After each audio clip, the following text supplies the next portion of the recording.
Use negative reviews to get positive results. What the heck am I talking about? Well, this came up because I was going through some of our competitors' websites, one of our businesses, and it occurred to me that this was a hack that I learned a long time ago, and it has served me well when I'm trying to figure out what does our customer want or how can we do a better job. And so I've always found reviews are the best way to do that, but maybe not in the way that you think.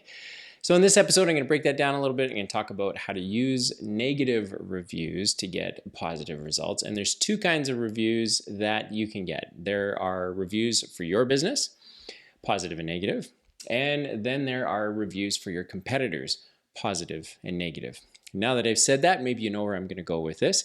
But the best kind of reviews to look at, of course, the positive ones are wonderful. That tells brand new customers, kind of here's what I can expect when I go to work with this particular business. And I used to think, does anyone even read these things? But the more that I focus on getting reviews for our business and pay attention and ask customers, the more that I realize it is a really powerful tool.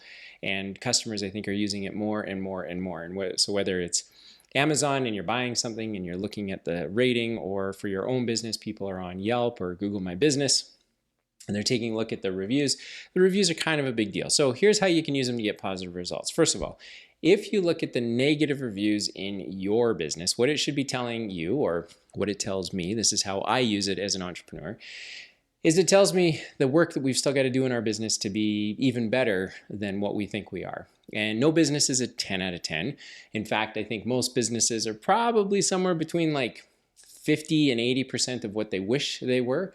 There's always that last, 50 or 20% that they could always be better on, or better at, rather.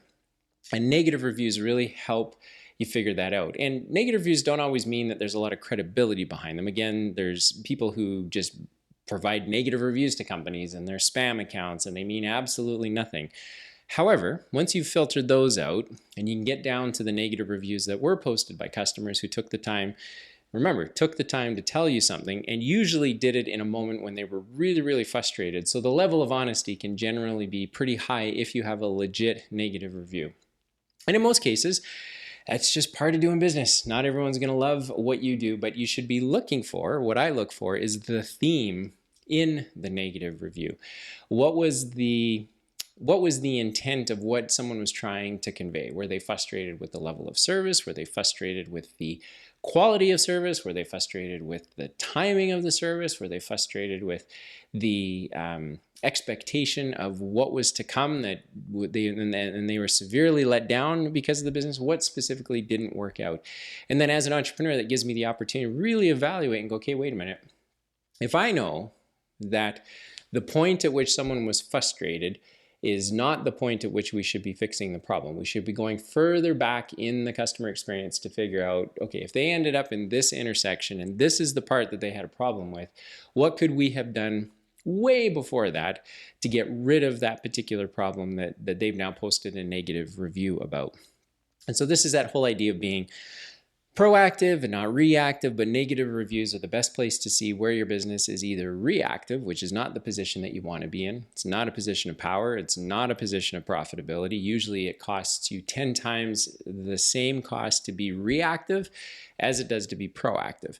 So at what point through this experience do I have to lean in and do some work to fix whatever the negative review is about? And if these are one-offs, then you don't pay much attention to them.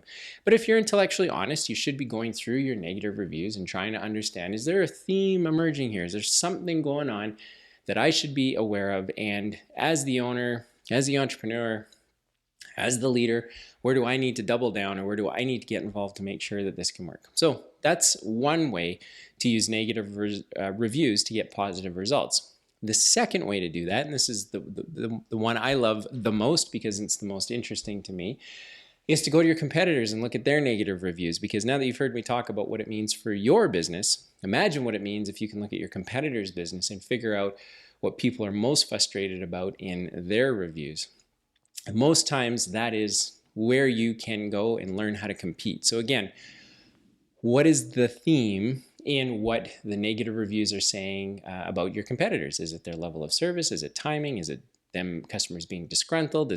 What is the theme that emerges? And then how can you take that back into your business and use it as a competitive advantage? In fact, how could you do some marketing to really leverage the theme that you're seeing in the negative reviews posted across your competitors? And so this helps you get positive results because you kind of use it as market intelligence to understand what is it that people are expecting. And so I had learned a long time ago to look at, when creating content as an example, or creating marketing pieces, or trying to really craft some really witty sales pieces, what you can do is you go to Amazon and you can look at, say, the most popular books that are in that particular, in the genre of what it is you're trying to figure out. So if you're trying to figure out how to create like a really good, flyer or a great headline for a piece of content or something, find a book or find some books that are built around that subject. Or, if you're a mechanic, go look at a mechanic book. Or if you're a chiropractor, go look at, a chiropractic book. But what you'll see in the negative reviews is the same thing. When people bought the book, they were expecting to get something. And because the volume that Amazon deals with, a lot of times the negative reviews really highlight some key opportunities that you can then take back into your business. And every time I've done an exercise like this, the theme that emerges for me is that customers need to very specifically be told what it is you're going to do for them and what they can expect. I know I fell guilty as an entrepreneur in just assuming that people generally understand what it is that they're signing up for when they come to interact with one of our businesses. But the truth is, customers don't have a high level of expectation. They don't have a high level of knowledge or experience. And so sometimes expectations aren't met. Communication breaks down, and then all of that can end up leading to some other problems that ultimately end up in your negative reviews. So by going to Amazon, looking at negative reviews, going to your competitors, looking at negative reviews, you'll start to form an opinion about what you can take into your business and use it as a positive attribute to make your business better. And a theme will emerge, I promise you. There's going to be some sort of a problem that keeps popping up in these negative reviews, whether it's like a book and someone complained about what the book didn't deliver to them about the topic that you're looking for, or whether it's your competitor's business and something really upset a customer about where they were let down when they went to go deal with a specific kind of customer. Those negative reviews are so powerful because they give you some insight into where people are being let down or where their expectations are not being met. And then if you've got the wherewithal and you've got some creativity, what it allows you to do is actually figure out how to make your business better. But it also gives you the opportunity to maybe figure out what else you can be doing in your business that your business isn't doing right now to try and better help customers. And one of the examples that I can think of right off the top of my head is most people want information. So before they'll agree to purchase something with you, they want information. And so as a business owner, generally you kind of create the information that you think the customer wants. And then that's usually based off of your knowledge or your experience. And so oftentimes I'm quite proud of what I produce, but it most times misses the mark because there's no real context around it other than my understanding of what I think a customer wants based on what I kind of assume their need is. But if you work backwards from what's the desired outcome for our customers, what is the perfect outcome for our customers, and then what is the offer that we can use to attract them to try and entice them to get that outcome, that desired outcome with us. As you go through those two steps, what you end up discovering is there's a lot of things, there's a lot of questions, there's a lot of points of friction that can come up as you try to deliver on both of those things. So as you try to come up with the perfect offer, you're going to come up with some friction as to, well, customer's not going to understand this. Customer probably wouldn't understand that. If we're looking for the customer to take this specific set of steps to call us and book an appointment, first of all, we'd have to be able to actually take that phone call and book that appointment. And then they're probably going to want like a copy of it for their address book, and probably would be helpful if we gave them an email reminder. And so let's make sure that, we create a piece of content or some marketing on our website that says, hey, here's the trouble with booking an appointment when you come to work with a company like ours.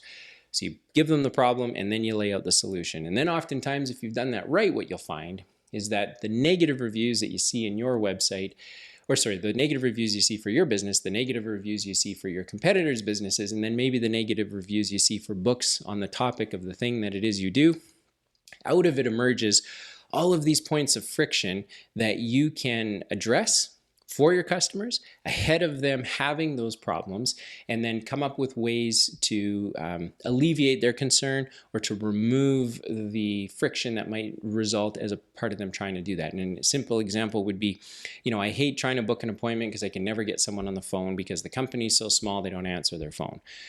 Okay, well, let's create, an automated system where when that phone rings, we're going to make sure that it does get picked up. As an entrepreneur, as the business owner, my job is to make sure we never miss a new appointment call. Or if it's a customer we've dealt with before, we know that they're due to come and see us again in the next 6 months, or we know we're going to see them next time around this time of the year, then let's get out in front of them and let's make sure that appointment is really easy to book. So some of this stuff may seem nuanced, but the nuance is where the value is. And the more competitive your business is, the more these little nuance changes will make a big difference in your results. So if you're looking to get better results out of your business, one of the hacks that I use, and I've been using it for a long time, and I really love it because it teaches me so much, certainly humility, because reading negative reviews about a business you're responsible for is not awesome.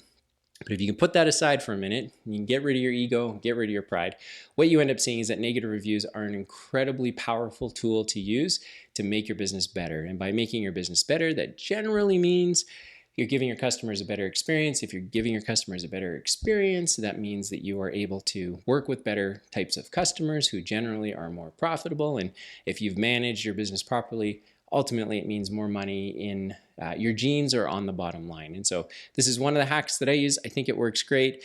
If you'd like to think about or you'd like to talk about what that could mean for your business and maybe use some very, very specific examples that are highly tailored to what your business is doing every day, reach out. Let's chat. Let's figure out a time to get together. There's some links in the show notes that you can click and we can figure out a time to chat and talk about your business and figure out how we can help you get better results out of negative reviews or just anything else that, as you watch and listen to these episodes that come out for you. So hopefully you found that helpful. Thank you for tuning in and listening to this content. Make sure to do something with it, share it, like it, comment on it, because then it gets in front of other people and you never know, another entrepreneur or business owner might be able to benefit from what was shared here. So thank you for tuning in today.